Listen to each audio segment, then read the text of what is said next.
أعوذ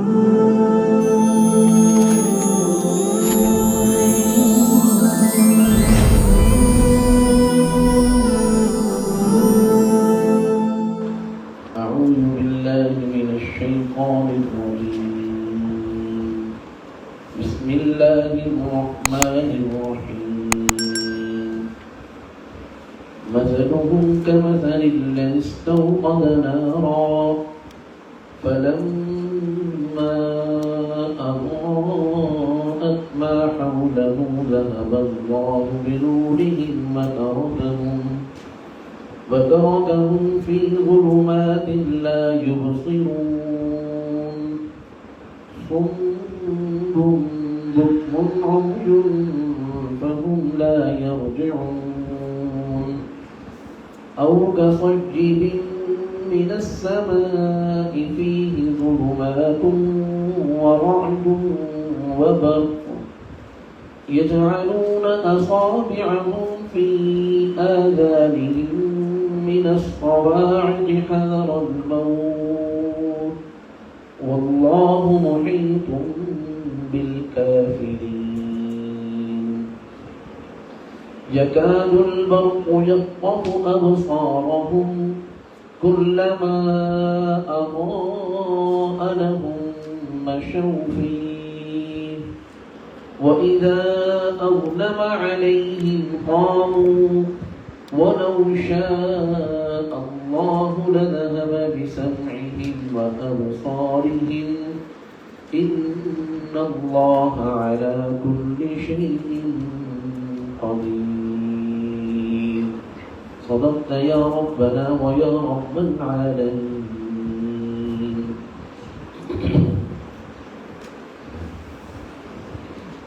فرمایا کہ ان منافقین کی مثال اس شخص کی سی ہے کہ جس نے آگ جلائی، پھر جب آگ نے اس کے ارد گرد کو روشن کر دیا تو اللہ اس کی روشنی کو لے گیا، یعنی اللہ نے اس کی روشنی کو بجھا دیا اور چھوڑ دیا اس کو اندھیروں میں، اس حال میں کہ اسے کچھ دکھائی نہیں دیتا۔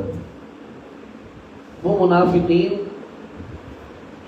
بہرے ہیں، گنگے ہیں، اندھے ہیں، بس وہ نہیں لوٹیں گے۔ یا ان کی مثال اس شخص کی سی ہے کہ آسمان سے اترنے والی بارش کی سی ہے کہ جس میں اندھیرے ہیں اور کڑک ہے اور چمک ہے، اور وہ اپنی انگلیوں کو اپنے کانوں میں داخل کرتے ہیں بجلیوں کے خوف سے، بجلیوں کی وجہ سے، موت کے خوف سے، بجلیوں کی وجہ سے موت کے خوف سے۔ اور اللہ تعالی کافروں کا احاطہ کرنے والا ہے، قریب ہے کہ وہ چمکنے والی بجلیاں ان کی آنکھوں کو کچل لے، پھر جب وہ بجلیاں اس کو روشنی مہیا کرتی ہیں تو وہ اس روشنی میں چل پڑتے ہیں، اور جب ان پر اندھیرا ہو جاتا ہے تو وہ ٹھہر جاتے ہیں، اور اگر اللہ چاہے تو ان کے کانوں کو اور ان کی آنکھوں کو ختم کر دے، لے جائے۔ بے شک اللہ تعالیٰ سب کچھ کرنے پر قادر ہے۔ ان آیات میں اللہ تعالیٰ نے منافقین کے احوال کو دو مثالوں سے ذکر فرمایا۔ پہلی بات تو یہ سمجھ لیں کہ آپ مثالیں بھی پڑھتے رہتے ہیں اور تشبیہات بھی سنتے رہتے ہیں، ان دونوں میں ایک تھوڑا سا فرق ہے۔ وہ فرق یہ ہے کہ جہاں ایک چیز کو دوسری چیز سے تشبیہ دی جاتی ہے یا مشابہت بیان کی جاتی ہے تو اس میں جس چیز کو تشبیہ دی جائے اور جس چیز چیز کے ساتھ تشبیہ دی جائے، مشبہ جس کو تشبیہ دی جائے، مشبہ بھی جس کے ساتھ تشبیہ دی جائے، ان دونوں میں ہر لحاظ سے مطابقت ضروری ہے، ہر جز کے اندر مطابقت ضروری ہے، ہر جز کے اندر کیا ہے کہ مشبہ مشبہ بھی، ان دونوں میں ہر جز کے اعتبار سے مطابقت کیا ہے ضروری ہے۔ اسی طرح ایک تیسری چیز کہ اس میں تشبیہ کی وجہ بھی بیان، وجہ تشبیہ جس کو آپ کہتے ہیں کہ وجہ تشبیہ بھی بیان کی جائے گی کہ یہ جو آپ ایک چیز کو دوسری چیز کے ساتھ تشبیہ دی جا رہے تو دے رہے ہیں تو اس کی وجہ کیا ہے، سمجھ رہے بات؟ جیسے مثال کے طور پر زید کالاسد، کہ زید جو ہے وہ شیر کی مانند ہے۔ اب زید جو ہے وہ مشبہ ہے اور اس کو تشبیہ دی جا رہی ہے کس کے ساتھ؟ اسد کے ساتھ۔ اب زید اور اسد کے اندر جو مشابہت ہے، سمجھ آئی؟ اس کی وجہ بھی بیان کی جائے گی کہ وہ وجہ کیا ہے، وہ وجہ شجاعت ہے۔ وجہ تشبیہ کیا ہے کہ جس طرح شیر جو ہے وہ شجاع ہوتا ہے، اسی طرح جو زید ہے وہ بھی شجاع ہے۔ لیکن مثالیں جہاں پر بیان کی جاتی ہیں تو یاد رکھ لو کہ وہاں ممثل لہو کے ساتھ، یعنی جو مثال بیان کی جا رہی ہے اس کی ممثل لہو کے ساتھ مطابقت ضروری نہیں ہے کہ ممثل اور ممثل لہو میں آپ جو ہے وہ مطابقت بیان کریں، لیکن اس کے اندر مطابقت ہو، یا آپ جو ہے نا یہ بیان کریں کہ جی یہ مثال دینے کی وجہ کیا ہے، بلکہ مثال سے مقصود صرف اور صرف ایک کیفیت بیان کرنا ہوتا ہے۔ کیا مقصود ہوتا ہے؟ کیفیت بیان کرنا مقصود ہوتا ہے کہ دیکھو جی اس مثال سے آپ جو ہم بات کر رہے ہیں اس بات کی کیفیت آپ اچھا طریقے سے سمجھ سکتے ہیں۔ بات سمجھ میں آ گئی؟ اب قرآن کریم کی ان دو آیات کے اندر منافقین کی دو مثالیں دی گئی ہیں، سمجھ آ گئی؟ لیکن یاد رکھ لو کہ یہ دونوں مثالیں دو مختلف قسم کے منافقین کے بارے میں۔ ایک منافق وہ ہے غیر متردد، کون سا بھائی؟ غیر متردد، کہ جس کو اپنے نفاق پر کوئی تردد نہیں ہے، بلکہ وہ بالیقین نفاق کے اوپر ہے، اس کے دل میں کفر ہے اور زبان پر اسلام کی وہ بات کر رہا ہے، لیکن یہ بات ذہن میں رکھیں کہ اس کے دل میں جو کفر ہے اس میں کوئی تردد نہیں ہے، بلکہ اس کو اپنے کفر پر یقین ہے اور وہ دراصل اسی کے اوپر قائم ہے۔ زبان سے جو لا الہ الا اللہ، ایمان یا اسلام یا میں مسلمان ہوں، اس قسم کی جو باتیں کر رہا ہے وہ باتیں صرف جھوٹ ہیں، جیسے کہ قرآن کریم نے کہا بیما کانوا یکذبون، تو وہ جھوٹ کہتے ہیں، وہ میں جھوٹ ہے، اور اس کو خود بھی بتایا کہ یہ بات میں جھوٹ بول رہا ہوں، جھوٹ کہہ رہا ہوں، سمجھ آ گئی؟ اور دوسرے منافقین کی مثال کہ جو مترددین ہیں، کہ جن کو اپنے نفاق پر کیا ہے بھائی؟ تردد ہے، اپنے نفاق پر کیا ہے؟ تردد ہے، کہ وہ قرآن کریم کی بہت سی آیات پڑھتے سنتے یا عملی طور پر اس کا نمونہ دیکھتے مشاہدہ کرتے ہیں، یا کچھ قرآن کریم کے اندر جو وعیدات بیان کی گئی ہے اسلام قبول نہ کرنے پر، ایمان سے اپنے آپ کو دور رکھنے پر، قرآن و حدیث سے اپنے آپ کو دور رکھنے پر جو وعیدیں بیان کی گئی ہیں، تو اس تناظر میں ان کے دل کے اندر ایک تردد کی کیفیت ہے کہ کبھی وہ کسی اسلام کی خوبی کو دیکھ کر اس کی طرف بڑھ جاتے ہیں، کسی وعید سے ڈر کر اسلام کی طرف ان کا دل قلبی میلان ہوتا ہے، ان کا دل متوجہ ہو جاتا ہے، لیکن اپنے جو اغراض، مفاد پرستی اور کفر کے ساتھ جو ان کا تعلق ہے اس بنیاد پر وہ پیچھے بھڑ جاتے ہیں۔ تو دو مثالیں دو مختلف قسم کے منافقین کے بارے میں قرآن کریم میں ذکر کی۔ تو پہلی مثال جو ہے وہ غیر مترددین کے بارے میں ہے. پہلی مثال غیر مترددین کے بارے میں ہے. کیسے بیان فرمایا؟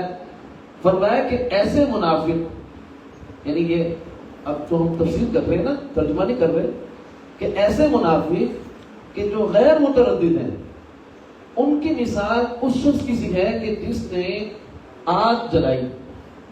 اب یاد رکھ لو کہ آگ جلانے کے دو مقاصد ہوتے ہیں. کتنے مقاصد ہوتے ہیں؟ دو مقاصد ہوتے ہیں. پہلا مقصد ہوتا ہے کہ آپ روشنی حاصل کرنا چاہتے ہیں. یہ سردی گرمی کی ضرورت ہے. سردی ہے، گرمی ہے. اب تک ہمارے زمانے میں دیے جلا کرتے تھے، اب بھی شاید ہو سکتا ہے دیہاتوں میں دیے جلتے ہوں، پہاڑوں میں، غاروں میں اب بھی کام آتے ہیں جہاں بجلی نہیں ہے، تو وہاں آگ روشن کی جاتی ہے. اور آگ روشن کرنے کا مقصد روشنی کا حصول ہوتا ہے. سمجھ آئی؟ یا پھر جو ہے آگ جلانے کا جو مقصود ہے وہ حرارت حاصل کرنا ہے، کہ سردی کا موسم ہے اور آپ حرارت حاصل کرنا چاہتے ہیں. اور یا پھر یہ ہے کہ آپ کا مقصد تو حرارت ہی ہے، لیکن اس حرارت کو آپ اپنے لیے براہ راست نہیں بلکہ اپنے کسی مفاد کے لیے حاصل کرنا چاہتے ہیں. مثال کے طور پر آپ لوہا پکا رہے ہیں، مثال کے طور پر آپ اس میں پانی گرم کر رہے ہیں، ہو سکتا ہے کہ آپ اس میں کھانا پکا رہے ہوں. تو مقصود یہ سب چیزیں حرارت سے ہی آتی ہیں. تو بنیادی طور پر دو چیزیں، روشنی اور حرارت. بنیادی طور پر آگ کے مقاصد کتنے ہوتے ہیں؟ روشنی اور حرارت. اب یہاں جو بیان فرمایا گیا وہ روشنی مقصود ہے کہ ایک آدمی نے آگ جلائی ہے اور اس کا مقصد یہ ہے کہ میں اس آگ سے اپنے ارد گرد کو روشن کروں تاکہ مجھے خود کو بھی فائدہ پہنچے اور میرے جو قریب ہیں ان کو بھی فائدہ پہنچے. سمجھ رہے بات کو؟ میرا ارد گرد کیا ہو جائے؟ روشن ہو جائے. اب وہ جناب آپ کو پتا ہے کہ ایسے ماحول میں جو بھی آدمی آگ جلاتا ہے تو وہ جن چیزوں کے ذریعے سے وہ آگ جلتی ہے، لکڑیاں جمع کرتا ہے، کوئی تیل لاتا ہے، کوئی ماچس لاتا ہے یا کوئی اور طریقہ کار اختیار کرتا ہے، تو ظاہر ہے کہ اس سب کے لیے ایسے ماحول میں اس کو بغیر کیا کہتے ہیں سب کوشش کے یہ چیزیں اس کو حاصل نہیں ہو سکتی. اس کی تو اس کو اچھی خاصی محنت درکار ہوگی. ایسے ہی نا بھائی، اگر لکڑیاں اگر خود جا کے جنگل میں کاٹنی ہے تو یہ آسان کام تو نہیں ہے. سمجھ آ گئی؟ تو غرض یہ ہے کہ جتنی بھی مشقت ہے، ابتدائی مشقت جتنی بھی ہے، وہ ساری اس نے کر لی اور کرنے کے بعد وہ آیا ہے کہ اب میں آگ کو جلاؤں اور آگ جلانے میں کامیاب بھی ہو گیا. اب ہوا یہ کہ جب آگ نے اس کے ارد گرد کو روشن کر دیا، ہم اپنی زبان میں بولتے ہیں ماحول کیسا ہے، فلاں علاقے کا ماحول بہت اچھا ہے، فلاں مدرسے کا ماحول بہت اچھا ہے، فلاں علاقے کا ماحول بہت خراب ہے. تو یہی وہی ماحول یہاں پہ وہی ہے کہ حول مانا ارد گرد، اس کے ان کے ارد گرد ماحول. سمجھ آ گئی نا بھائی؟ تو ماحول کہ اس کے ارد گرد کو آگ نے کیا کر دیا؟ روشن کر دیا. سمجھ آ گئی بھائی؟ فلما اضاءت ما حوله، کہ ساری کوشش کے بعد آگ نے اس کے ارد گرد کو کیا کر دیا بھائی؟ روشن کر دیا. تو اللہ تعالیٰ تو اس پر قدرت رکھتے ہیں نا. تو اللہ تعالیٰ نے کوئی ہوا چلائی اور اس ہوا کے ذریعے سے وہ آگ بجھ گئی. اب اس کی ساری محنت ضائع آ گئی، ساری محنت ضائع ہو گئی. سمجھ آ گئی بھائی؟ وَتَرَكَهُمْ فِي ظُلُمَاتٍ، اور چھوڑ دیا ان کو کس میں؟ اندھیروں میں. کیسے اندھیرے؟ کہ جس میں ان کو کچھ دکھائی نہیں دیتا. سمجھ آ گئی؟ اور یہ جو دکھائی نہیں دیتا یہ بعض اوقات بہت زیادہ سخت ہو جاتا ہے کہ آدمی کو اتنا سخت اندھیرا ہوتا ہے کہ اس کو اپنے ہاتھ بھی دکھائی نہیں دیتے، اتنا سخت اندھیرا ہوتا ہے. تو فرمایا کہ یہ ساری مثال سامنے رکھ کر اب ایک منافق غیر متردد کا حال بھی تم سمجھ لو. مثال تو آپ کو سمجھ میں آ گئی نا. اب اس کو ہم نے دیکھنا ہے کہ یہ مثال ایک غیر متردد منافق پر کیسے منطبق ہوتی ہے. انتباہ تو اصل ہے نا، خالی ترجمہ اور تفسیر پڑھ کے تو بات ختم نہیں ہو جائے گی. اصل تو انتباہ ہے کہ آپ انتباہ کیسے کرتے ہیں. اور یہ آج کے دور کی سب سے اہم ضرورت ہے کہ آپ قرآن کریم اور احادیث کو پڑھتے ہیں، پڑھنے کے بعد آپ اس کو اپنے ماحول میں اس کا انتباہ کیسے کرتے ہیں. یہ ہے اصل کام. سمجھ آ گئی نا؟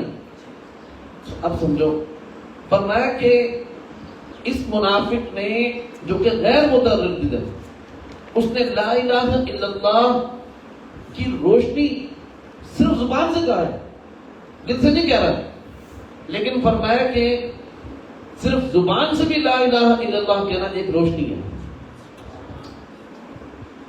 صرف زبان سے بھی لا الہ الا اللہ کہنا ایک کیا ہے؟ بات سمجھ آ رہی ہے اچھی طرح؟ لیکن اس کا مقصود یہ تھا کہ اس روشنی سے میں فائدہ اٹھاؤں. کیا مقصود تھا؟ فائدہ اٹھاؤں، دنیاوی مفاد،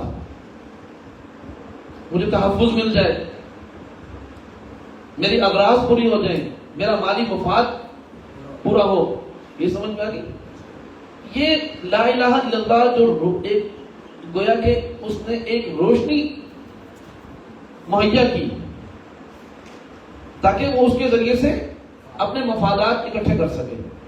لیکن فرمایا کہ اللہ نے اس روشنی کو اس طریقے سے ختم کر دیا. دو صورتیں ہیں. ایک صورت تو یہ کہ اللہ تعالیٰ نے مسلمانوں پر اس کا نفاق ظاہر کر دیا. اللہ اکبر. اور صاحب ستاری، عیبوں پر ستاری بھی اللہ تعالیٰ کا بہت بڑا انعام ہے.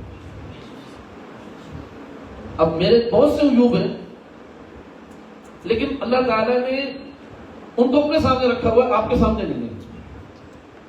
آپ کے بھی بہت سارے عیوب ہیں، کوئی بھی پاک نہیں ہے بھائی، نقائص سے عیوب سے کوئی پاک ہے، لیکن اللہ تعالیٰ نے آپ کے سارے عیوب ہم سے چھپا رکھے. آپ ہم سے محبت کرتے ہیں، ہم آپ سے محبت کرتے ہیں. یہی دعا ہے ہماری کہ اللہ آخرت میں بھی، دنیا میں جیسے آپ نے ہمارے ساتھ ستاری کا معاملہ فرمایا، اللہ تعالیٰ فرماتے ہیں میں ستار العیوب. فرمایا کہ آخرت میں بھی اللہ ہمارے ساتھ ستاری کا معاملہ فرمایا.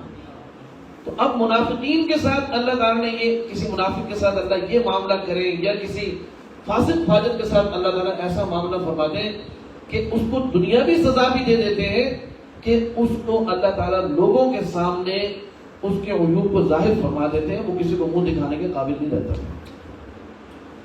سمجھ آ گئی؟ ان سے دعا مانگنی چاہیے کہ اللہ دنیا میں بھی ہمارے ساتھ ستاری کا معاملہ فرمانا اور آخرت میں بھی ہمارے ساتھ ستاری کا معاملہ فرمانا. فرمایا کتنے ہی لوگ ایسے ہوں گے جو آخرت میں اپنے محبوب پیغمبر حضرت جناب نبی کریم صلی اللہ علیہ وسلم کو چہرہ نہیں دکھا سکیں. ان کے ایسے گناہ ہوں گے کہ اللہ تعالیٰ ان کو ظاہر فرما دے. اور فرمایا کہ بہت سے ایسے نیکوکار لوگ ہوں گے کہ اللہ جن کے عیوب کو، ان کے جو ہے وہ جو لوگ ان کے پیچھے چلا کرتے تھے، ان کے متبعین تھے اور ان کی تعریفیں کیا کرتے تھے دنیا کے اندر، اللہ ان کے سامنے ان کے عیب کو کھولتے ہیں. والدین کے سامنے اولاد کے، اور اولاد کے سامنے والدین کے عیب کھول دی رہے. تو یہ بڑا سخت معاملہ ہے. اس لیے اللہ تعالیٰ سے ہمیشہ دعا کرنی چاہیے کہ اے اللہ، ہم کوئی بڑی لمبی چوڑی باتیں نہیں کرتے، ہماری تو ایک ہی درخواست ہے، فضل فرما دیجیے، کرم فرما دیجیے، معاف فرما دیجیے، ستاری فرمائیے. بس یہی ہمیں چاہیے. جس کو یہ مل گیا وہ کامیاب، جس کو یہ مل گیا وہ کامیاب. فرمایا کہ ایک شخص ہوگا قیامت کے دن، سبحان اللہ، فرمایا کہ وہ بہت ڈرا ہوا ہوگا. کیا ہوگا بھائی؟ بہت ڈرا ہوا ہوگا کہ میرے تو اتنے گناہ ہیں، میری بخشش کا کوئی انتظام ہو ہی نہیں سکتا. سمجھ آئی؟ اللہ کی رحمت کو جوش آئے گا. اللہ تعالیٰ کی ایک رحمت کی پھر چادر ہے. فرمایا کہ اللہ اس گناہگار کو بلائیں گے اور بلا کر اس رحمت کی چادر کے اندر اس کو اللہ اس رحمت کی چادر کے اندر ڈھانپ لیں گے، جس میں ایک اللہ ہوگا اور ایک وہ گناہگار ہوگا. تو اللہ فرمائیں گے ہاں بھائی کیا چاہتے ہیں بھائی؟ اللہ کے رحمت کو جوش آ جائے. وہ تو مالک ہے نا بھائی، وہ جب چاہے انصاف کرے، جب چاہے رحمت کرے. اگر اس کا مزاج بن گیا کہ بھی میں نے اس شخص کے ساتھ انصاف کرنا ہے، وہ بتا نہیں بچ سکتا. انصاف کی بنیاد پر کبھی کوئی نہیں بچے گا. اگرچہ اللہ ظلم نہیں فرماتے، لیکن اگر اللہ انصاف بھی کرے تو کوئی نہیں بچے گا. فرمایا بچے گا وہی جس پر اللہ کا فضل اور کرم ہو جائے گا. اس لیے ہمیشہ اللہ سے فضل اور کرم مانگنا چاہیے. سمجھ آ گئی بھائی؟ تو اللہ تعالیٰ کا کتنا بڑا کرم اور فضل ہے کہ اللہ تعالیٰ نے دنیا میں ہمارے ساتھ ستاری کا معاملہ فرما رکھا ہے. تو فرمایا کہ ایک صورت تو یہ ہے کہ اس کا کفر لوگوں پر ظاہر کر دے اللہ، کہ جس کی وجہ سے جو ہے وہ ظاہر ہے کہ جو مفاد اٹھانا چاہتا تھا اس مفاد سے وہ محروم ہو جائے گا. یا پھر یہ ہے کہ اللہ رب العزت اس کو موت دے دے. تو کیا دے دے؟ موت. کہ وہ تو یہ سارا کچھ کر رہا تھا تاکہ میں دنیاوی مفادات سمیٹ سکوں، لیکن اللہ نے اس کی زندگی کا ہی خاتمہ کر دیا کہ وہ سارے مفادات دھرے کے دھرے رہ گئے. اس کے سارے پروگرام جو ہے وہ ملیا میٹ ہو گئے. کوئی بھی اس کی کوششیں، اس کی یہ منافقت اس کے کسی کام نہ ہے. تو فرمایا کہ بھائی غیر متردد منافق ان کی یہ حالت ہے. تو کیا فرمایا کہ موت کے بعد ظاہر ہے پھر اندھیرا ہی اندھیرا ہے. موت کے بعد جو روشنی ہے وہ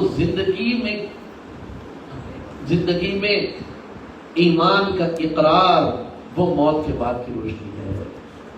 زندگی میں اعمال صالحہ، یہ زندگی کے بعد کی روشنی ہے. اگر ہم چاہتے ہیں کہ موت کے بعد کی جو ہماری زندگی ہے وہ منور اور روشن ہو، سمجھ آ گئی؟ تو اسی زندگی میں پھر ایمان کامل اور اعمال صالحہ اس کا اختیار ضروری ہے. تب جا کر ہماری بعد کی زندگی جو ہے وہ منور اور روشن ہوگی. بات سمجھ آ گئی؟ اللہ تعالیٰ فرماتے ہیں صم بکم عمی فہم لا یرجعون، کہ وہ کیا ہے؟ صم اصم کی جمع ہے، اور بکمن ابکموں کی جمع ہے، اور عمی اعمیٰ کی جمع ہے. میں صم کہ وہ کیا ہے؟ وہ بہرے ہیں. بکمن وہ گونگے ہیں، اور عمی وہ اندھے ہیں. اب اگر اس کو حقیقت پر آپ محمول کرنا چاہیں کہ جتنے بھی منافقین ہیں وہ بچارے قوت سماعت سے بھی محروم ہیں، قوت بینائی سے بھی محروم ہیں، اور قوت گویائی سے بھی محروم ہیں. دوبارہ بات عرض کرتا ہوں، توجہ سے سنو. اگر آپ ان الفاظ کو حقیقت پر معمول کریں، ظاہر پر معمول کریں، ظاہر پر، تو گویا اس کا مطلب یہ ہوا کہ وہ جو منافقین ہیں وہ قوت سماعت سے بھی محروم ہیں. ادھر توجہ کرو، کس سے محروم ہے بھائی؟ ایسے نہیں چلے گا سبب، آپ کی کامل توجہ چلے گی. قوت سماعت سے محروم ہے، قوت بینائی سے محروم ہے، قوت گویائی سے محروم ہے. حالانکہ آپ بتائیں کہ ظاہری طور پر وہ قوت سماعت رکھتے ہیں کہ نہیں رکھتے ہیں، اور قوت بینائی رکھتے ہیں کہ نہیں بھائی، اور قوت گویائی رکھتے ہیں کہ نہیں رکھتے ہیں نا. تو اللہ رب العزت پھر یہ کیسے فرما رہے ہیں کہ منافقین جو ہیں وہ گونگے ہیں، وہ بہرے ہیں، وہ اندھے ہیں؟ کیسے فرما رہے ہیں؟ یاد رکھ لو کہ قوت سماعت سے یا قوت بینائی سے یا قوت گویائی سے جو چیز مقصود ہے، اچھی طرح سمجھنا، جو چیز کیا ہے بھائی؟ مقصود ہے. اگر کوئی آدمی ان قوتوں سے یہ مقاصد حاصل نہیں کر رہا تو گویا وہ ان قوتوں سے ہی محروم ہے. گویا وہ ان قوتوں سے کیا ہے؟ اچھی طرح بات سمجھ آ گئی؟ اگر کوئی شخص ان قوتوں سے، جو ان قوتوں کے مقاصد ہیں، اگر وہ حاصل نہیں کر رہا تو اس کا مقصد یہ ہے کہ وہ شخص گویا کہ ان قوتوں سے کیا ہے؟ خالی ہے، محروم ہے. اب آپ بتائیں، توجہ سے سنیے گا میرا سوال، آپ کو انشاءاللہ مزہ آئے گا.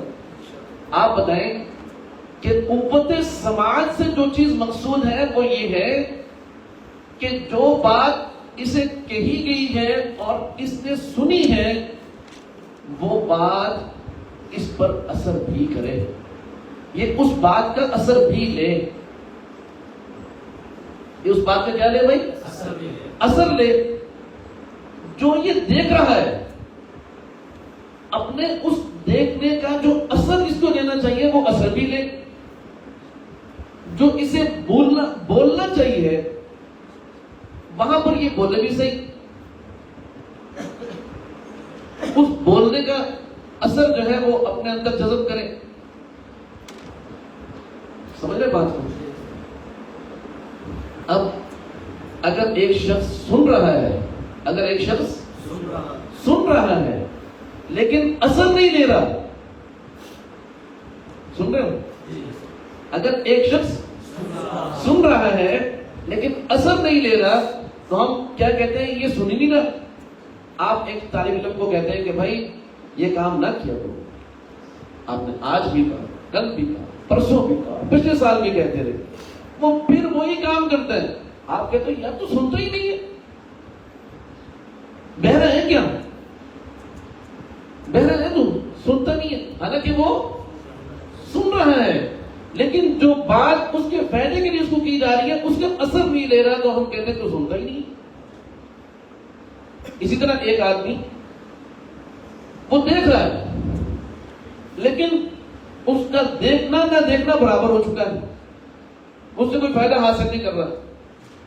اب یہ منافقین دیکھ رہے ہیں کہ رسول کریم صلی اللہ علیہ وسلم موجود ہیں، صحابہ اکرام موجود ہیں، قرآن اتر رہا ہے، وہ پڑھا جا رہا ہے، سب سن رہے ہیں، اور صحابہ اکرام اس کا اثر لے رہے ہیں کہ ان کا ایمان بڑھتا چلا جا رہا ہے، ان کے اعمال بڑھتے چلے جا رہے ہیں، جنت کی طرف ان کی دوڑ بڑھتی چلی جا رہی ہے، گناہوں سے دوری بڑھتی چلی جا رہی ہے، جہنم سے دوری بڑھتی چلی جا رہی ہے۔ وہ اثر لے رہے اور یہ اثر نہیں لے رہے۔ تو اللہ تعالیٰ نے جیسے گزشتہ آیات میں نے فرمایا تھا ختم اللہ علی قلوبہم، صریح کفار کے بارے میں، ختم اللہ علی قلوبہم وعلی سمعہم وعلی ابصارہم غشاوہ، یا ان منافقین کے بارے میں بھی وہی بات ارشاد فرمائی، اس لیے کہ یہ بھی انہی کفار کے ساتھی ہیں جو غیر مترددین منافقین ہیں۔ سمجھے کہ بھائی کیا فرمایا کہ سم بکم عمی، کہ یہ بہرے ہیں، یہ کیا ہے؟ گنگے ہیں اور یہ اندھے ہیں۔ سبحان اللہ بولو صاحب، یہ جو آلات ہیں نا، یہ جو اعضاء، کان، آنکھ، زبان، یہ جو تین اعضاء ہیں، یہ اعضاء علم بھی ہیں، اعضاء ہدایت بھی، اعضاء علم بھی ہیں اور اعضاء ہدایت بھی ہیں۔ کہ انسان دیکھو ہاتھ کے ذریعے سے چھو تو سکتا ہے، سن تو نہیں سکتا نا کہ کوئی بات اس کے اندر آئے۔ ابھی آپ دیکھو نا میری بات سنو، میں بولنے کے ذریعے سے علم حاصل کر رہا ہوں، علم منتقل کر رہا ہوں، اعضاء علم ہے۔ زبان ایک عضو، ایک علم کا عضو ہے، اس لیے ہمارے حضرت فرماتے ہیں یہ نیکیوں کی مشین ہے بھائی، سمجھ آ گئی؟ اسی طرح آپ سب سن رہے ہیں اس وقت، تو کان کے ذریعے سے آپ ہدایت اور علم حاصل کر رہے ہیں۔ اسی طرح دیکھنے کے ساتھ بھی انسان علم حاصل کرتا ہے۔ سبحان اللہ۔ اچھا، اب یہ علم کے ایک الفاظ ہے اور ایک علم کی روح ہے۔ سبحان اللہ، میں کہہ دیتا ہوں سبحان اللہ، آپ دوسری دنوں کی ایک علم کے الفاظ ہے اور ایک علم کی کیا ہے؟ سبحان اللہ۔ آپ کو مزہ آ جائے گا بات سن کر، مجھے کہنے میں اتنا مزہ آ رہا ہے، آپ کو سننے میں کیسا نہیں آئے گا؟ دیکھو بھائی، علم کے الفاظ ذخیرہ ہوتے ہیں ذہن میں، علم کے الفاظ سبحان اللہ، اور علم کی روح اترتی ہے قلب۔ سبحان، اب اللہ والوں سے علم حاصل کریں گے تو الفاظ بھی حاصل ہوں گے اور الفاظ کی روح بھی حاصل ہوگی، اور اگر آپ اللہ والوں سے علم حاصل نہیں کریں گے، پتہ نہیں آپ کو پڑھانے والا کون ہے، آپ ویسے ہی خود ہی پڑھتے چلے جا رہے ہیں، تو یاد رکھنا الفاظ تو آ جائیں گے، الفاظ کی روح نہیں آئے گی، اس کی برکات نہیں آئے گی، اس کا نور نہیں آئے گا۔ تو الفاظ کا نور، الفاظ کی روح، الفاظ کے اثرات وہ قلب میں اترتے ہیں، الفاظ کا ذخیرہ دماغ میں ہوتا ہے۔ آج ساری محنت الفاظ کے ذخیرے اور معلومات ہو رہی ہے، اور قلب بیچارہ اسی طرح اندھیروں کے اندر پڑا ہوا ہے۔ قلب کو منور کریں، اور جب یہ منور ہوتا ہے واللہ، جب ایک دل منور ہوتا ہے، اس دل کے ذریعے سے کتنے ہی دل منور ہو جاتے ہیں۔ آپ کسی اللہ والے کی صحبت میں بیٹھ جائیں اور وہ کوئی بات بھی نہ کرے، خاموش ہو، بالکل خاموش ہے وہ اللہ والا، آپ اس کے پاس بیٹھ کے اس نے پورا گھنٹہ ایک دن 2 دن 3 دن آپ سے کوئی اضافی بات نہیں کی, خاموش بیٹھے رہے, ان کی خاموشی آپ کے لیے باعث ہدایت بن گئی. ایک اللہ والا نہیں ہے, بولتا جا رہے ہیں بولتا جا رہے ہیں, سمجھ آ گئی, کوئی فائدہ نہیں. باقی کچھ نہیں, بڑی اہم بات ہے. تو عرض یہ کر رہا ہوں کہ یہ جو علم ہے, یہ جو اعضاء ہیں, کون کون سے بھائی بولو, کان, آنکھ اور زبان, یہ جو اعضاء ہیں یہ اعضاء علم ہے. اللہ نے جیسے علم کو ایک مقام اور مرتبہ دیا ہے, اللہ نے اعضاء علم کو بھی مقام اور مرتبہ دیا. اللہ نے کان پیٹ پر نہیں لگائے, آنکھیں جو ہے وہ پیٹ پر نہیں لگائی, اللہ تعالیٰ نے زبان کے ہاتھ اور بازو پر نہیں لگائی. یہ اعضاء علم تھے. علم کو جو مقام اور مرتبہ حاصل ہے, اللہ نے اعضاء علم کو بھی وہ مقام اور مرتبہ دیا کہ خوبصورتی کے ساتھ چہرے پر سجا دیا. اور جہاں یہ الفاظ محفوظ ہونے, وہ الفاظ بھی اللہ نے, وہ ذہن بھی اللہ نے یہاں رکھا. اور دل, سبحان اللہ, دل جس جگہ پر ہے, دل بالکل خاص جگہ کے اوپر ہے, پخانے سے ہٹ کے, پیشاب سے ہٹ کے, بالکل اللہ نے اس کو اس بائیں پسلی کے ساتھ اس کو اللہ نے رکھا ہے. اور یہ جسم کا بادشاہ ہے, جسم کا بادشاہ ہے, اس دل یہ جسم کا بادشاہ ہے. یہ اگر ظاہری طور پر بھی خراب ہو جائے تو انسان کی موت ہے, باطنی طور پر بھی خراب ہو جائے تو انسان کی موت ہے. اس لیے سارے ڈاکٹر کہتے ہیں دل سنبھال کر رکھنا, اسی طرح سب اللہ والے کہتے ہیں کہ دل سنبھال کر رکھنا. یہ کسی کو نہ دینا, یہ کسی کو, آپ نے حجاب کو قبول کیا, بیوی بھلے آپ کی ہو گئی, محبت ہے تو اللہ کے حکم کی وجہ سے ہے. اگر بیوی اللہ کے حکم کے خلاف بات کرے گی تو ہم انکار کر سکتے ہیں کہ تم میری جو ہے سب کچھ ہو, لیکن اللہ سے بڑھ کر تم نہیں ہو. اللہ جس بات کی اجازت دے گے میں وہی تیری بات پوری کروں گا. والدین آپ ہمارے لیے سب کچھ ہیں, لیکن ہم آپ کی وہی بات مانیں گے جو رب کی اجازت دے گا.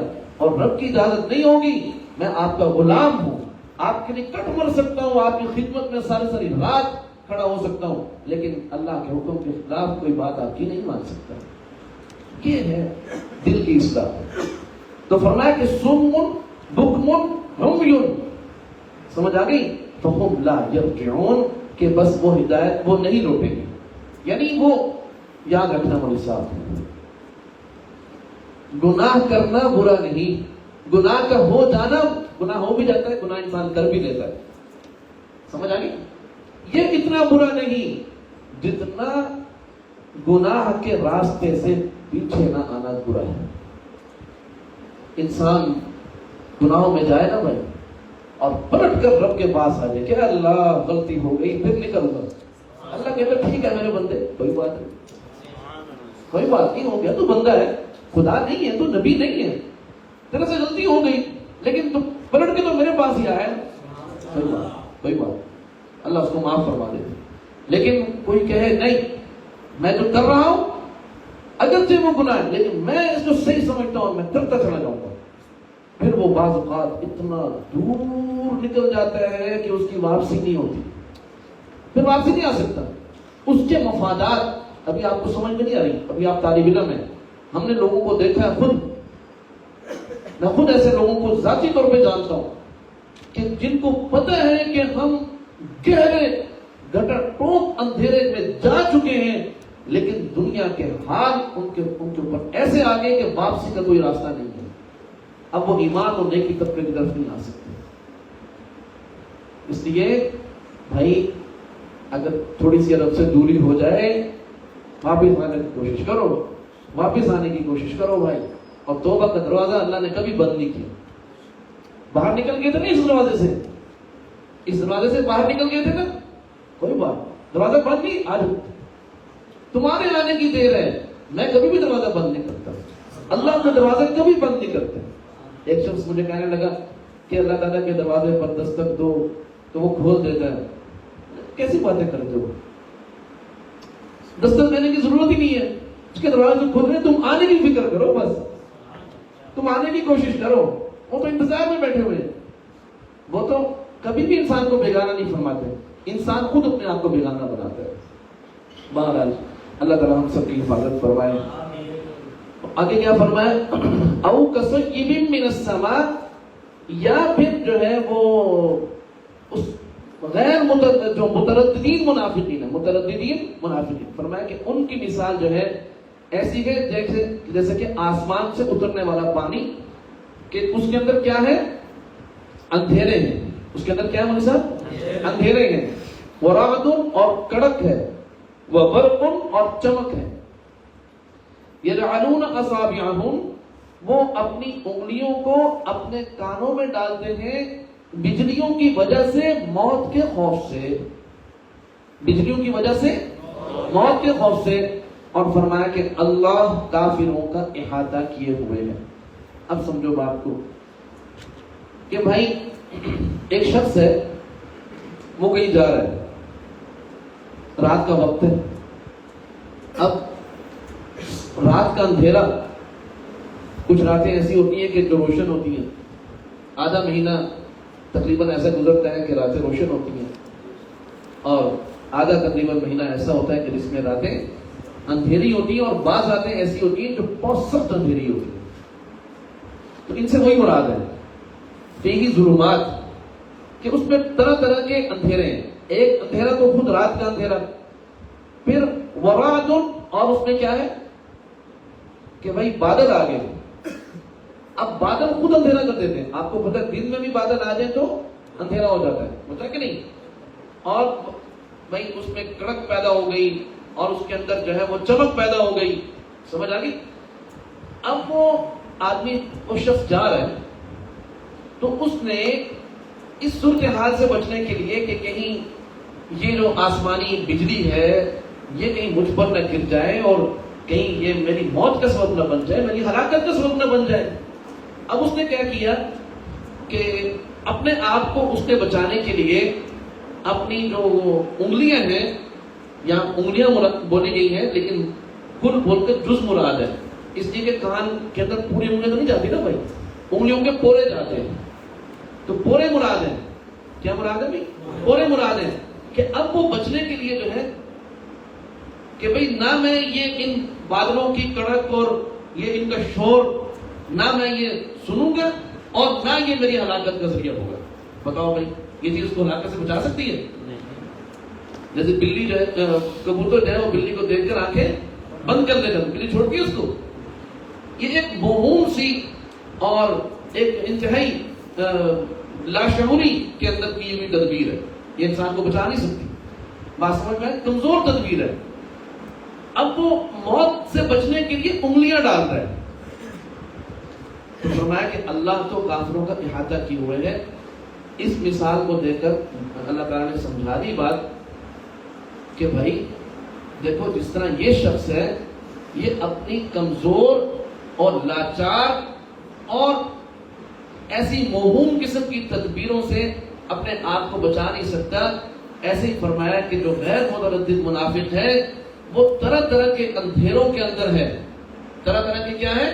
اندھیروں کے اندر ہے، تو وہ کمزور تدبیروں سے اپنے آپ کو بچا نہیں سکتا۔ اگرچہ کبھی وہ اسلام کی طرف چلا گیا، یہ کیسے اگلی آیت کے اندر آ رہی ہے، کبھی کفر کی طرف چلا گیا، لیکن فرمایا کہ بھائی جو عذاب ہے اس سے بچنے کی یہ جو تدبیریں ہیں، اللہ کی پکڑ سے بچنے کی یہ جو تدبیریں ہیں، یہ کارگر نہیں ہو سکتی، کام نہیں آ سکتی۔ فرمایا یکاد البرق یخطف ابصارہم، قریب ہے کہ اللہ تعالی قریب ہے کہ وہ جو ہے چمکنے والی بجلیاں وہ ان کی آنکھوں کو ہی اچک لیں، ان کی آنکھوں کو ہی۔ بھائی جس آنکھ کی وجہ سے تم روشنی کو محسوس کرتے ہو کہ روشنی ہو رہی ہے، لہٰذا مجھے اس روشنی میں سب کچھ نظر آ رہا ہے، اب مجھے اس کے اندر چلنا چاہیے، اور میں کہ ہو سکتا ہے کہ اللہ تعالیٰ وہ آنکھیں ہی لے لے، تو پھر تم کیسے چلو گے؟ تو اس میں یہ بات بیان کی کہ یہ جو تردد ہے یہ ختم کر کے خدا نہ خواستہ اللہ تعالیٰ تمہیں صریح کفر پر علاقہ کھڑا کرتے، پھر تم کیا کرو گے؟ مثال سے یہ بات سمجھائی۔ فرمایا کہ کلما اضاء لهم مشوا فیہ، جب وہ بجلی جو ہے وہ ان کو ان کے راستے کو روشن کر دیتی ہے. ان کے راستے کو کیا کر دیتی ہے؟ روشن کر دیتی ہے. تو پھر وہ اس روشنی میں چلتے ہیں، اس روشنی میں چلتے ہیں. اب یہاں یہ بات سمجھائی کہ یہ منافقین جب دیکھتے ہیں کہ ہمیں اسلام قبول کرنے سے یہ فائدہ ہو رہا ہے تو اسلام کے قریب ہو جاتے ہیں. آئے کیا فرمایا؟ وَإِذَا أَظْلَمَ عَلَيْهِمْ قَامُوا، اور جب اندھیرا ہو جاتا ہے تو پھر ٹھہر جاتے ہیں. جب دیکھتے ہیں کہ ہمارا کچھ دنیاوی نقصان ہو رہا ہے اسلام کی طرف جانے سے تو پھر کہتے ہیں کہ نہیں، یہ اسلام ٹھیک نہیں ہے، پھر ٹھہر جاتے ہیں. اب یہ قامو کا جو لفظ ہے یہ دو جگہ بولا جاتا ہے. ایک آدمی چلتے چلتے رک گیا، اس پر بھی قامو کا لفظ آئے گا کہ یہ شخص ٹھہر گیا. اور ایک ہے کہ ایک آدمی بیٹھا ہوا تھا اور وہ اٹھ کر کھڑا ہو گیا، اس پر بھی قامو کا لفظ آتا ہے. تو اب یہاں چونکہ مثال کے اندر جو بات بیان کی جا رہی ہے کہ ایک آدمی چل رہا تھا، چلتے چلتے وہ رک گیا، اس لیے یہاں پر یہ نہیں ترجمہ کریں گے قام ہوگا کہ وہ کھڑا ہو گیا، بلکہ اس کا ترجمہ کریں گے کہ وہ ٹھہر گیا. کیا ترجمہ کریں گے؟ ٹھہر گیا. تو وَلَوْ شَاءَ اللَّهُ لَذَهَبَ بِسَمْعِهِمْ وَأَبْصَارِهِمْ، اور اگر اللہ چاہے تو وہ ان کی قوت سماعت اور ان کی قوت بصارت بھی کو چھین لے کہ جس کے ذریعے سے یہ حاصل کر رہے ہیں بھئی بجلی کی آواز بھی ان کو آ رہی ہے اور آنکھوں کی وجہ سے یہ روشنی بھی دیکھ پا رہے ہیں. اللہ چاہے تو یہ دیکھنے سننے کی صلاحیت سے ہی معلوم کر دے. بات سمجھ آ گئی؟ یعنی قوت ہدایت کو اللہ سبب فرما دے. اب آزاد انہی آزاد سے انسان نے ہدایت حاصل کرنی ہے نا، تو فرمایا کہ اللہ دین کی بات کو ان کے لیے غیر مؤثر بنا دے. دین کی بات کو، ہدایت کی بات کو ان کے لیے کیا بنا دے؟ غیر مؤثر بنا دے. اللہ تعالیٰ معاف فرما دے. ایسی حالت آ جاتی نا بندے کے اوپر. آپ نے خود بھی محسوس کیا ہوگا، میں نے خود محسوس کیا ہے، یہ کوئی ایسی بڑی بات نہیں ہے. بعض اوقات انسان کے اوپر یہ حالت ہوتی ہے کہ ایک عام سی دین کی بات، عام تو کوئی بھی نہیں ہوتی، باتیں ساری خاص ہوتی، سمجھانے کے لیے کر رہا ہوں کہ بظاہر وہ ایک معمولی بات ہے، سنی سنائی بات ہے، ہر وقت ہم سنتے رہتے ہیں. بعض اوقات وہ بات ہوتی ہے اور انسان کے اوپر ایسا اثر ہوتا ہے کہ اس کی زندگی بدل جاتی ہے. اور بعض اوقات یہ حالت آ جاتی ہے بندے کی کہ طرح طرح کی دین کی اچھی اچھی باتیں، قرآن کی آیات، احادیث، اللہ والے اس کے سامنے سے گزر رہے ہیں، اساتذہ موجود ہیں، مدرسے کا ماحول موجود ہے، مسجد کا ماحول موجود ہے، اور وہ اسی طرح فسق اور فجور کے اندر، گناہوں کے اندر لت پت پڑا ہوا. اللہ فرماتے ہیں ایسے ماحول کے اندر بھی اگر کسی کو ہدایت نہیں مل رہی تو وہ یہ نہ سمجھے کہ میں دور ہوں، فرمایا اللہ نے قوت ہدایت اسے چھین لی ہے. اللہ تعالیٰ معاف. مدرسے کا ماحول ہے، اساتذہ موجود ہے، خانقاہ کا ماحول ہے، اساتذہ موجود ہیں، اللہ والے موجود ہیں، سمجھا رہے ہیں، اعمال ان کے سامنے کر رہے ہیں، آ رہے ہیں، جا رہے ہیں، ان کی زندگی ان کے سامنے، لیکن نہ دیکھنے سے اثر ہے، نہ سننے سے اثر ہے، زندگی کے اندر کوئی تبدیلی نہیں، وہی فسق و فجور والی زندگی گزر رہی ہے، اسی کے اندر محب میں لگے ہوئے ہیں. فرمایا اللہ نے معروف کر دیا. ڈر جاؤ، ڈرنے کا مقام، خوشی کا مقام نہیں ہے. وَلَوْ شَاءَ اللَّهُ لَذَهَبَ بِسَمْعِهِمْ وَأَبْصَارِهِمْ کہ اللہ قوت ہدایت کو ہی چھین لے. سمجھ آ گئی؟ نہ سننے کا اثر ہو نہ دیکھنے کا اثر. اس لیے بھائی ہمیں اللہ تعالیٰ نے یہ جو مدرسے کا ماحول دیا ہے، خانقاہ کا ماحول دیا ہے، واللہ العظیم یہ بہت بڑا انعام ہے، یہ بہت بڑا انعام ہے. کروڑوں روپے، اربوں روپے خرچ کر کے بھی یہ چیز حاصل نہیں کی جا سکتی جو اللہ مفت میں ہمیں دے رہے ہیں. سچی بات، اس کی قدر یہی آپ ہماری دنیا اور آخرت دونوں کی زندگی بنائے گی. سمجھ آ گئی؟ میری بھی اور آپ کی بھی. صرف میں آپ کی بات نہیں کرتا، آپ لوگوں کو میں خود اس بات میں محتاج ہوں کہ میں اس ماحول کے ساتھ جڑا رہوں، طلباء کے ساتھ جڑا رہوں، ساتھیوں کے ساتھ جڑا رہوں. میں خود اس کا محتاج ہوں. یہی میری ہدایت کا ذریعہ ہے. سمجھ آ گئی؟ اور ساتھیوں کو بھی یہی سمجھنا چاہیے. سمجھ آ گئی؟ ان اللہ علی کل شیء قدیر، فرمایا بے شک اللہ سب کچھ کرنے پر قادر ہے. سبحان اللہ. لیکن میرے دوستو، میرے طالب علم بھائیوں، اللہ رحمتیں فرماتے ہیں، قدرت کو استعمال نہیں کرتے. اللہ اپنی قدرت کو استعمال کرے تو پہلے گناہ پر ہی پکڑ لیں. قادر ہے وہ اس پر. ہم ایک نماز میں پڑھے اور وہ کان سے پکڑ کر باہر نکالیں. چل ہوتا کون ہے میرے قریب آنے والا؟ لیکن ہم بہت کچھ کرتے رہتے ہیں، لیکن اللہ پھر بھی معاف فرماتے رہتے. اپنی قدرت کو ظاہر نہیں فرماتے، اپنی رحمت کو ظاہر فرماتے. سبحان اللہ. اللہ تعالیٰ ہم سب کو کفر سے بھی بچائے، نفاق سے بھی بچائے، فسق و فجور سے بھی بچائے. مولوی صاحب یاد رکھنا، گناہوں کی کثرت بندے کو آہستہ آہستہ نفاق اور کفر کی طرف لے جاتی ہے. گناہوں پر اصرار ابتدا یہی سے ہوتی. پہلے دن بندہ یہی کہتا ہے نماز نہیں پڑھی تو کیا ہو گیا، ایک دن بندہ کہتا ہے نفل نہیں پڑھے تو کیا ہو گیا، اگلے دن شیطان ڈالتا ہے سنت ہے نا تو فرض تھوڑی ہے، پھر کہتا ہے سنت نہیں پڑھی تو کیا ہو گیا، پھر ایک دن کہتا ہے تو وتر ہے نا واجب ہے کوئی بات نہیں، پھر ایک دن آتا ہے جماعت کی تو کوئی ضرورت نہیں، نماز ہی پڑھنی نا، پھر ایک دن آتا ہے کہ نماز سے بھی چھٹی. یہاں ایک بزرگ تشریف لائے تھے، ہم نے ان سے پوچھا کہ کوئی نصیحت فرما. اس ٹائم ہم پڑھتے تھے، کہنے لگے نفلوں کا اہتمام کرو. ہم بڑے حیران ہوئے کہ بھائی نفلوں کا اہتمام ہے تو نصیحت تو نہیں، تو بڑی ساری نصیحت کرتے ہیں، اتنی دور سے آئے ہیں تو کوئی خاص نصیحت کرنی تھی. تو بعد میں حضرت والد صاحب رحمۃ اللہ علیہ کا بیان ہوا تو حضرت نے پھر کسی جملے کو بیان کروایا کہ بھائی نفل جو ہے یہ نماز کی سرحدیں ہیں، جب تم ان کی حفاظت کرو گے تو سنتیں خود بخود محفوظ رہیں گی. اب یہ تو ہو نہیں سکتا ہے کہ ایک آدمی نفل پڑھے اور سنتیں چھوڑ دے، ایسا ہو سکتا ہے؟ وتر نہ پڑھے اور نفل پڑھتا چلا جائے. تو بھائی یہ نماز کی سرحدیں، ان کی حفاظت کرو گے تو پورا دین خود کیا ہوگا. اس لیے بھائی مستحبات کی حفاظت کریں. ہم مولویوں کے اندر ایک مرض ہے نا، ہم پڑھ کر بدعمل ہو جاتے ہیں. ان کا کہنا پتہ لگ گیا ہے 17 رکعتیں میں نے عشاء کی، اس میں سے اصل کتنی 4 فرض 2 سنتیں اور 3، باقی تو سب اضافہ جاتا ہے. یہ ہمارے علم کا ناجائز فائدہ ہم اٹھا رہے ہیں، اور علم کا مقصد ہوتا ہے عمل کی طرف بڑھنا. اور ایک عام نمازی مسجد میں آتا ہے وہ پوری 17 رکعتیں پڑھتا ہے، وہ 17 رکعات پڑھتا ہے. ہمیں تو چاہیے تھا ہم تہجد کی بھی ساتھ ملا دیں 8، 17 اور 8 کتنے ہوں گے بھائی؟ ہمیں 25 پڑھنی چاہیے تھی نا. ہم کتنی پڑھ رہے ہیں؟ 4 اور 3 7 اور 2 9، 25 کے سے ہم 9 پر آ. یہ علم کا فائدہ. اس سے تو پھر وہ جاہل بہتر ہے جو عمل کر رہا ہے. علم تو عمل کے لیے ہوتا ہے، علم بدعملی کے لیے نہیں ہوتا. اللہ تعالیٰ ہم سب کو يا نفس إن لم تصبري لا تجزعي وإلى